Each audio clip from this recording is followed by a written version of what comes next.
И со промена на името нема 100% гаранција дека ќе добиете датум за преговори со ЕУ.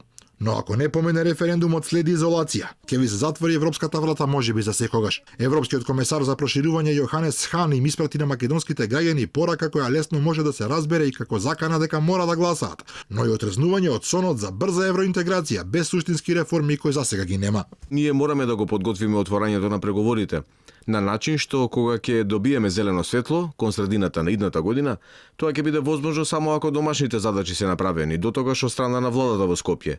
И тоа не е само спорот со името, туку и на тамошното имплементирање на итните реформски приоритети, извештајот на Прибе и така натаму. Има многу други елементи кои се потребни за следниот чекор. Оваа изјава на Хан е потврда на заклучокот на подпредседателот на ВМРО ДПМН Александар Николовски дека Македонија нема шанси да добие датум во услови на тешка корупција, злоупотреби и нереформирано судство. Договорот за името беше потпишан во јуни. На средина на јуни. На крај на јуни Македонија не доби датум за почеток на преговори, иако тоа е дел од договорот. Зошто? Заради корупција, напишани се 3 работи се, злоупотреба во јавната администрација и бавни судски реформи. Ако следната година го констатираат истото, пак нема да добие Македонија датум за преговори, таман 10 пати да го смени името.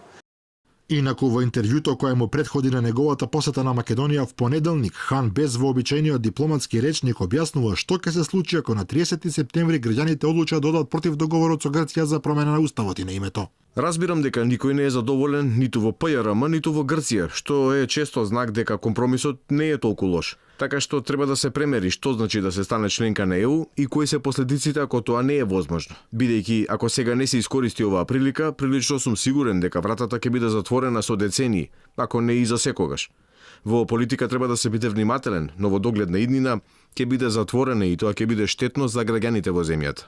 Хан потенцира дека ако нема договор со Грција, постои ризик од блокада и изолација на Македонија. Вели дека тоа нема да биде прекрасна изолација и дека дефинитивно ќе го забави економскиот и социјалниот развој на земјата. Интервјуто на Хан неспорно содржи елементи на закана, иако немотната жена во Европа, канцеларката Меркел пред неколку дена изјави дека ЕУ не се заканува никому.